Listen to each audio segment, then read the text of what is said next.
বারবার আমাকে জিজ্ঞাসা করেন আমার বাড়িতে কেউ কিছু করেনি তো, বা আমার বাড়িতে অমুক লোক অমুক কিছু করেছে, কি করে বাঁচবো।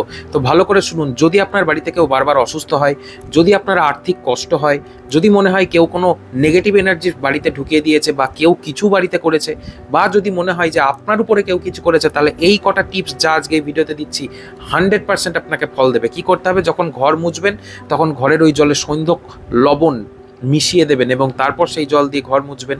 কর্পূর, লবঙ্গ এবং লবণ আগুনে জ্বালাবেন এবং গোটা বাড়িতে দেখাবেন, ঘরে ঘরে গিয়ে দেখাবেন। এটা করবেন শনি মঙ্গলবার।